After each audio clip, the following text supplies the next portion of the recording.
Today 24 news सत्य परिस्थितीचा सविस्तर आढावा।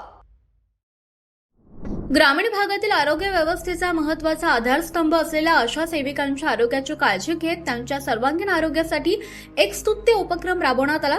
धमाणे येथील प्राथमिक आरोग्य केंद्राच्या अंतर्गत दिनांक 11 ऑगस्ट 2026 रोजी सकाळी आशा सेविकांसाठी मोफत आरोग्य तपासणी शिबिराचं आयोजन करण्यात आलं होतं।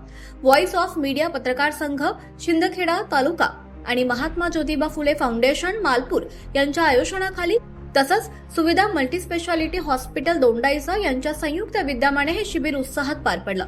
आशा सेविका या ग्रामीण भागातील नागरिकांच्या आरोग्याशी सातत्याने जोडलेल्या असतात। गावातील महिला, बालके, गर्भवती माता तसंच ज्येष्ठ नागरिकांपर्यंत आरोग्यविषयक माहिती पोहोचवणं, लसीकरणाबाबत जनजागृती करणं, गर्भवती मातांना वेळोवेळी आरोग्य केंद्रात आणणं, माता बाल आरोग्याची काळजी घेणं आणि शासनाच्या विविध आरोग्य योजनांची माहिती नागरिकांपर्यंत पोहोचवणं अशी अनेक महत्त्वाची कामं आशा सेविका करतात। मात्र समाजाच्या आरोग्याची काळजी घेत असताना स्वतःच्या आरोग्याकडे अनेकदा दुर्लक्ष होतं।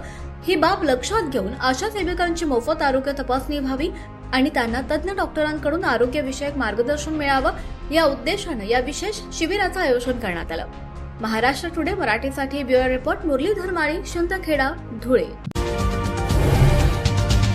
आजच महाराष्ट्र टुडे 24 न्यूजला सबस्क्राईब करा आणि सत्य परिस्थितीचा सविस्तर आढावा पहा।